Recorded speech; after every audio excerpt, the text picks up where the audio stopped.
BBC दुनिया में आज देखिए ट्रंप और ज़ेलेंस्की की मुलाकात पर दुनिया की निगाह।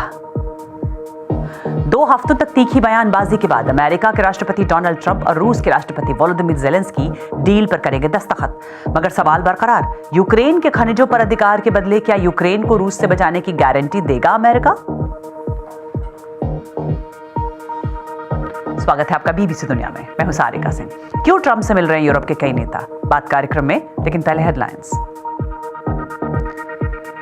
क्यों 7 अक्टूबर को हमास के हमले नहीं रोक पाया था इजराइल? सेना ने बताई नाकामी की वजह, लेकिन रिपोर्ट पर उठ रहे हैं सवाल। सीरिया में बशर अल असद के सत्ता से हटने के बाद बदल रहा है माहौल, लेकिन अमेरिका के साथ मिलकर आईएसआईएस को हराने वाले कुर्द लड़ाकों को नहीं मिली शांति। दिखाएंगे खास रिपोर्ट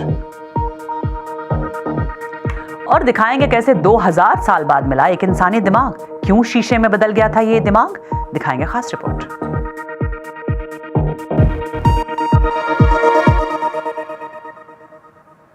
यूक्रेन का भविष्य क्या होगा?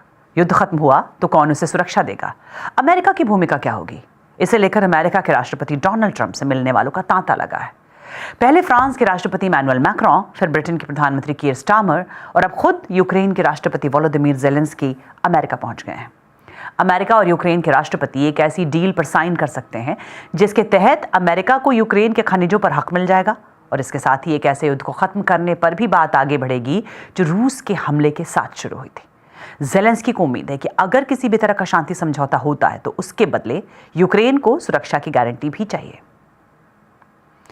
और कल ब्रिटेन के प्रधानमंत्री कीर स्टारमर से मुलाकात के वक्त डोनाल्ड ट्रंप इस बात से पलट गए कि उन्होंने यूक्रेन के राष्ट्रपति को तानाशाह कहा था कभी। इस मुलाकात को लेकर यूक्रेन की राजधानी कीव में क्या माहौल रहा, बता रहे हैं यूक्रेन से बीबीसी संवाददाता जेम्स वाटरहाउस। यहाँ लोगों को कम ही उम्मीद है। ट्रंप चाहते हैं कि ज़ेलेंस्की डील साइन कर दे क्योंकि उन्हें इस डील के बदले यूक्रेन से अरबों डॉलर के प्राकृतिक संसाधन, तेल और गैस मिलेगा। लेकिन बदले में यूक्रेन को क्या मिलेगा, ये सवाल पूछा जा रहा है क्योंकि अब तक सिक्योरिटी की गारंटी तो मिली नहीं है। पता नहीं आगे रूस के हमले से बचाने के लिए यूक्रेन में सैन्य मौजूदगी रहेगी या नहीं, एयर डिफेंस सिस्टम उनकी मदद करेगा या नहीं। मैं यहाँ विपक्ष के एक नेता से बात कर रहा था। सबको फिक्र है कि दोनों राष्ट्रपतियों के आमने सामने मुलाकात में नतीजा क्या निकलेगा।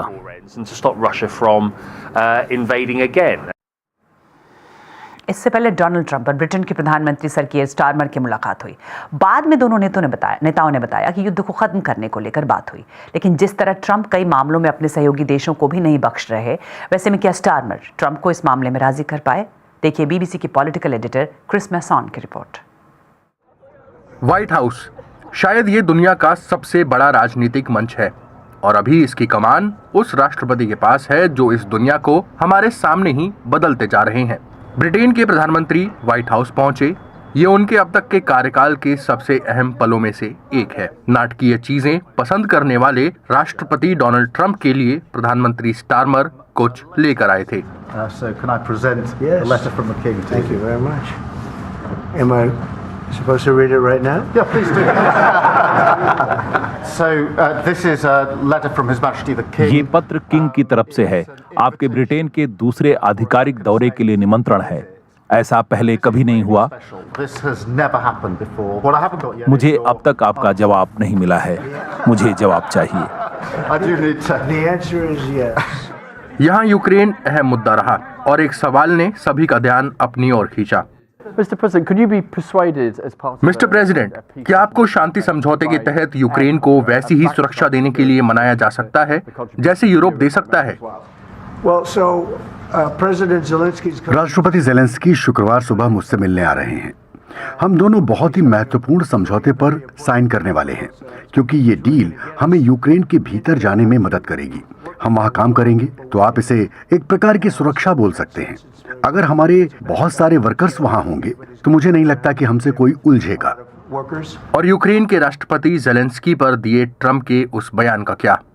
क्या आप अब भी ज़ेलेंस्की को तानाशाह मानते हैं? Did I say that? I can't believe I said that. Next question.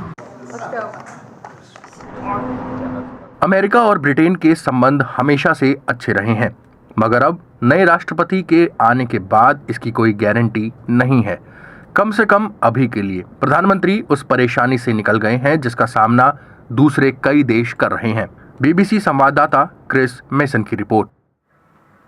और अब बात सीरिया की। बशर के सत्ता से हटने के बाद अंतरिम सरकार के राष्ट्रपति अहमद अल-शरा सबको साथ लेकर चलने का उन्होंने वादा किया, मगर इसी हफ्ते दमिश्क में सीरिया के भविष्य पर एक सम्मेलन हुआ, लेकिन कुर्द समुदाय को उसमें नहीं बुलाया गया। कुर्द नेतृत्व वाली सीरियन डेमोक्रेटिक फोर्सेज या एसटीएफ ने अमेरिका के नेतृत्व वाले गठबंधन के साथ मिलकर आईएसआईएस को हराया था, लेकिन अभी तुर्की समर्थित हथियारबंद गुटों के साथ इनका संघर्ष चल रहा है। बीबीसी संवाददाता जियार गोल इनसे मिले और ये जानना चाहा कि वो क्या चाहते हैं। सीरिया का कोबानी शहर, वो जगह जहां कुर्दों ने आईएसआईएस के चरमपंथियों के बर्बर हमले और घेराबंदी से लोहा लिया था। अब वो लोग आईएसआईएस के आतंक से अपनी आजादी की 10वीं सालगिरह मना रहे हैं। कल रात मैंने अपने भाई और कोबानी के शहीदों की याद में मोमबत्तियां जलाईं। ये खुशी के साथ गम का भी दिन है। आईएसआईएस से तो आजादी मिल गई, मगर शांति अब तक नहीं मिली। अब कोबानी से थोड़ी ही दूरी पर कुर्दों के नेतृत्व वाले एसडीएफ और तुर्की समर्थित एसएनए के लड़ाकों में संघर्ष चल रहा है। तुर्की के ड्रोन्स ने एसडीएफ के ठिकानों और सप्लाई रूट्स को निशाना बनाया है। साथ ही जंग के खिलाफ प्रदर्शन कर रहे आम लोग भी इसकी चपेट में आ चुके हैं। एक अस्पताल में हम घायल लोगों और लड़ाकों दोनों से मिले। 28 साल की पीस एक्टिविस्ट लिया बॉन्सी जर्मनी से यहाँ आई हैं। वो यहाँ महिलाओं के एक शेल्टर में वॉलंटियर हैं। वो भी इस लड़ाई को खत्म करने की अपील कर रही थी। लिया ने हमें वो वीडियो दिखाया जिसमें वो पल कैद था जब उन पर हमला हुआ।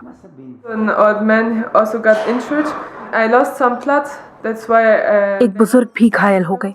मेरा खून बह रहा था, इसलिए वो मुझे अस्पताल भेजना चाहती थी, पर जब हम एम्बुलेंस में गए उसके ठीक पास फिर एक ड्रोन हमला हुआ, तो हम तब अस्पताल नहीं जा पाए। ह्यूमन राइट्स वॉच ने एम्बुलेंस पर हुए ड्रोन हमलों और आम लोगों की हत्या की आलोचना करते हुए इसे तुर्की के एसएनए गुट के हाथों हुआ युद्ध अपराध बताया।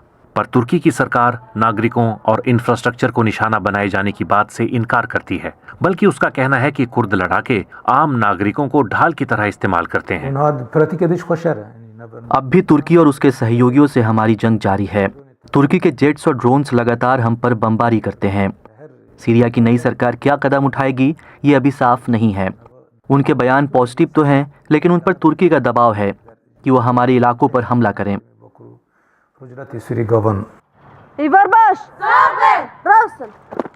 कुर्द महिला लड़ाकों ने सीरिया में इस्लामिक स्टेट के चरमपंथियों को हराने में अहम भूमिका निभाई है और वो सीरिया के भविष्य में भी अपनी जगह चाहती हैं।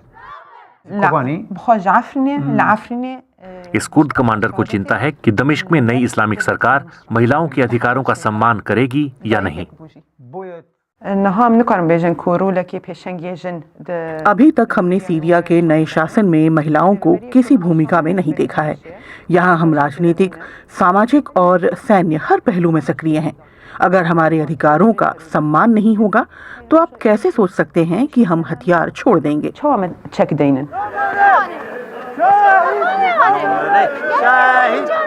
यहाँ इस तरह कब्रिस्तान दिखना आम बात है। एक हालिया हमले में मारे गए 2 कुर्द लड़ाकों को यहाँ दफनाने के लिए लाया गया है। मैं जब भी यहाँ आता हूँ, हर बार कब्रिस्तान में नई कब्रें देखने को मिलती हैं।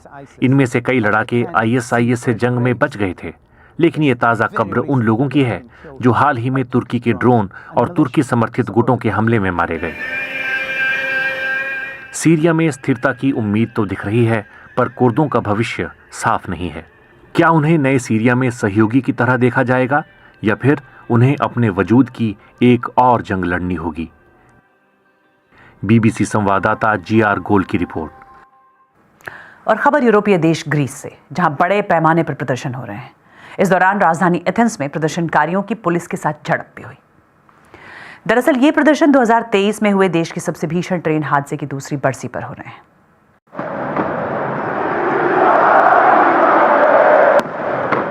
प्रदर्शनकारियों ने संसद भवन के पास तैनात पुलिस पर पेट्रोल बम फेंके। जब पुलिस ने प्रदर्शनकारियों को हटाने के लिए आंसू गैस का इस्तेमाल किया तब वो नाराज हो गए। प्रदर्शनकारियों का कहना है कि वो उस हादसे में मारे गए 75 लोगों के लिए इंसाफ चाहते हैं। 2 साल पहले 28 फरवरी को एक यात्री ट्रेन मालगाड़ी से टकरा गई थी और अब जो लोग प्रदर्शन कर रहे हैं उनका कहना है कि प्रशासन लीपापोती करते हुए इस घटना के लिए जिम्मेदार लोगों को बचाने की कोशिश कर रहा है। एथेंस में मौजूद बीबीसी संवाददाता निकोस पापानिकोलो इस पर और जानकारी दे रहे हैं। I would say it's also an anti-government protest that is taking place. People. ये सरकार विरोधी प्रदर्शन भी हैं। लोग कई सालों से भ्रष्टाचार के खिलाफ प्रदर्शन करते रहे हैं। कई सारे घोटाले हुए हैं। ट्रेन क्रैश के अलावा कुछ साल पहले सर्वेलेंस स्कैंडल भी हुआ था, जिसमें पता चला था कि ग्रीस की नेशनल इंटेलिजेंस एजेंसी लोगों की जासूसी कर रही थी। जहां तक हमें पता है उसकी जवाबदेही नहीं ली गई। फिर ट्रेन क्रैश हुआ जिससे लोग नाराज हुए और सड़कों पर उतर आए। अब ऐसी तस्वीरें देखने को मिल रही हैं जिसमें लोग पेट्रोल बम फेंक रहे हैं। मुझे लगता है कि ये सरकार पर भरोसा ना होने का नतीजा है।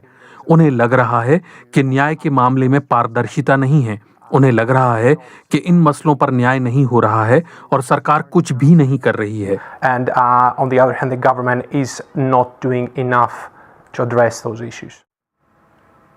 और अब बात इजराइल गजा युद्ध की, जहां वो रिपोर्ट आ गई है जिसका इंतजार था। 7 अक्टूबर 2023 को हमास के हमले में चूक कैसे हुई? कैसे हमास के लोग इजराइल में दाखिल हो गए थे? इजरायली सेना ने पहली बार बताया है कि उनसे ऐसी क्या गलतियां हुई जिनसे वो इजराइल के लोगों को बचाने में नाकाम रहे। इस रिपोर्ट में बताया गया है कि हमास की सैन्य क्षमता को कम करके आंका गया। साथ ही ये बताया गया कि गजा को ईरान और हिजबुल्लाह की तुलना में कम खतरनाक माना गया। इसमें यह भी कहा गया है कि इजराइल और गजा के बीच एक बैरियर पर सुरक्षा के कड़े इंतजाम थे, लेकिन फिर भी इसे एक वक्त में 5000 लोगों ने एक साथ पार कर लिया था। और इस रिपोर्ट में यह भी कहा गया है कि आम लोगों की बजाय घायल सैनिकों को बचाने को तरजीह दी गई थी। द यरूशलेम पोस्ट के senior military correspondent Yonah Jeremy Bob इस रिपोर्ट के बारे में हमें और बता रहे हैं। This wasn't one error. This was repeated errors over. ये इकलौती चूक नहीं थी।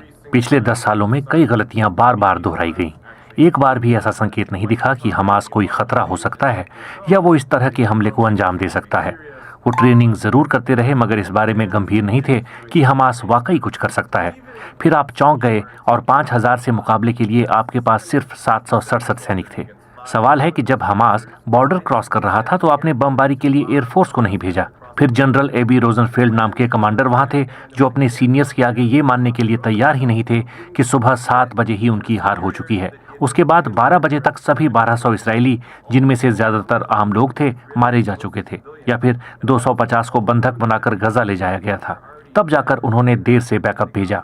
By 12 noon, so by the time they're sending real reinforcements, it's too late. और आपको याद होगा हाल ही में अमेरिकी राष्ट्रपति डोनाल्ड ट्रंप ने कहा था कि वो गजा की सूरत बदलना चाहते हैं। ट्रंप ने गजा को अमेरिका के कब्जे में लेकर मिडिल ईस्ट की सबसे खूबसूरत जगह बनाने का वादा किया।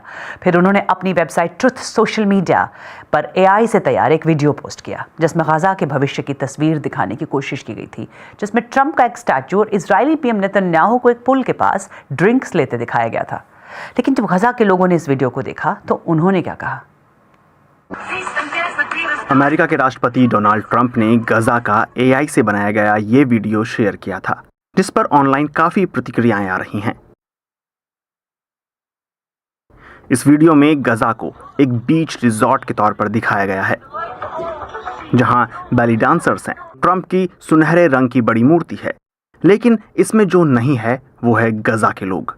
गजा के कई लोगों ने इस वीडियो पर नाराजगी जाहिर की है। हम राष्ट्रपति ट्रंप से पूछना चाहते हैं कि गजा के लोगों को क्यों विस्थापित किया जा रहा है। वो ये क्यों नहीं कहते कि आइए गजा को उसके लोगों के साथ मिलकर फिर बसाते हैं। गजा के लोग इसे फिर बसा सकते हैं। मैंने गजा में जिंदगी गुजारी है, मैं मिस्र नहीं जा सकता। ऐसा करने से मुझे ताउम्र इस चीज का मलाल रहेगा कि मेरे साथ गलत हुआ है। मैं एक अनजान जगह पर एक अजनबी जैसा महसूस करूंगा।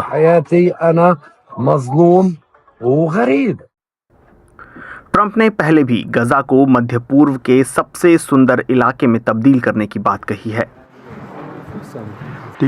अमेरिका गजा पट्टी पर कब्जा करेगा। मैं क्यूट नहीं बनना चाहता और ना ही बुद्धिमान दिखना चाहता हूँ, लेकिन ये जगह मध्य पूर्व की सबसे खूबसूरत जगह बन सकती है।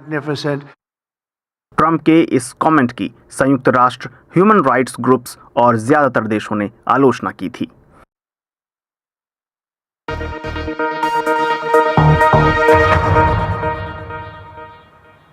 और क्या हमारा ब्रेन कांच के टुकड़े में बदल सकता है? भरोसा नहीं होता ना। क्या इस पर भरोसा होता है कि इंसानी दिमाग 2000 साल बाद भी सही सलामत मिल सकता है?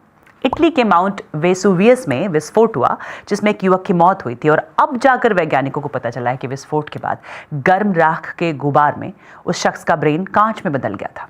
ये पहला ऐसा मामला सामने आया है। देखिए जॉर्जिना रेनर्ड की ये रिपोर्ट। सुनने में किसी कम बजट फिल्म जैसा लगता है कि ज्वालामुखी फटने से किसी का दिमाग कांच में बदल गया, मगर 20 साल के एक शख्स के साथ ये वाकई हुआ है। जब वेसुवियस ज्वालामुखी में भयंकर विस्फोट हुआ तो इटली के प्राचीन शहर हर्क्यूलेनियम में यहाँ उनकी मौत हो गई। आर्कियोलॉजिस्ट्स इस जगह पर कई सालों से काम कर रहे हैं। फिर 2020 में वैज्ञानिक तब हैरान रह गए जब उन्हें एक स्कल के अंदर कांच के टुकड़े मिले। पर मुलायम टिश्यू से बना इंसानी दिमाग कांच के सख्त टुकड़े में कैसे तब्दील हो सकता है? अब उन्हें इसका जवाब मिल गया है। The material must have been very fast heated, so well above 510 degrees. शहर से तेजी से गुजर रहे राख के बादल के कारण ये मटेरियल बहुत तेजी से गर्म हुआ होगा, 510 डिग्री के भी ऊपर, जिससे शरीर गर्म हो गया होगा। शायद बाकी नरम टिश्यूज को नुकसान पहुंचा होगा, लेकिन मस्तिष्क के ये टुकड़े स्कल में ही रह गए होंगे। तापमान तेजी से गिरकर सामान्य हो गया और फिर ये नरम टिश्यू कांच में तब्दील हो गए। Lock the amorphous structure of these soft tissues into what is now a glass. दरअसल वैज्ञानिकों को कांच के अंदर ये न्यूरल स्ट्रक्चर मिले, जिससे ये साबित हुआ कि ये असल में दिमाग था। जब वेसुवियस फटा तो बहुत से लोगों की मौके पर ही मौत हो गई थी, लेकिन एक शख्स के अनोखे अवशेष से वैज्ञानिकों को ये समझने में मदद मिल रही है कि ज्वालामुखी कितने खतरनाक हो सकते हैं। बीबीसी संवाददाता जॉर्जिया रेनर्ड की रिपोर्ट। और अब दुनिया की कुछ और खबरें बीबीसी ग्लोबल राउंडअप में।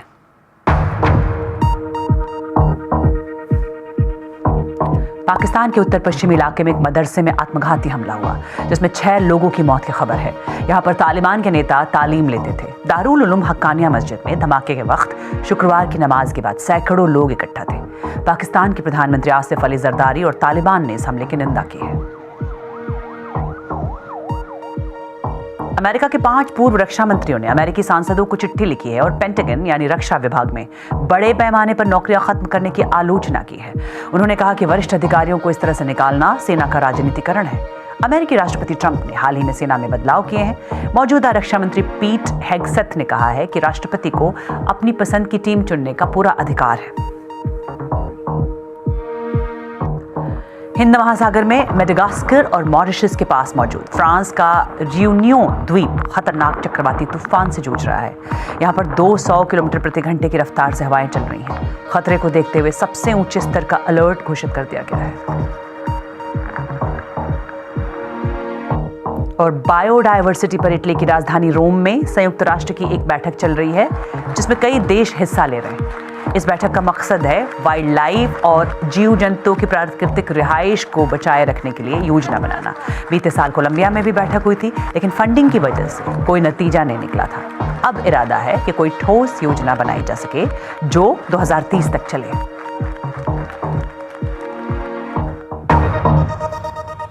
और क्या आपने बर्फ पड़ती देखी है? और अगर देखी होगी तो पहली बार देखकर कैसा लगा था?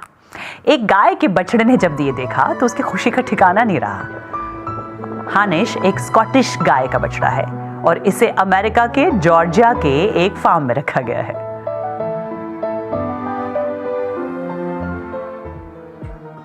और कार्यक्रम पर आप मुझे फीडबैक दे सकते हैं। एक्स पर मेरा हैंडल है @BBC सारिका। आज के लिए इतना है।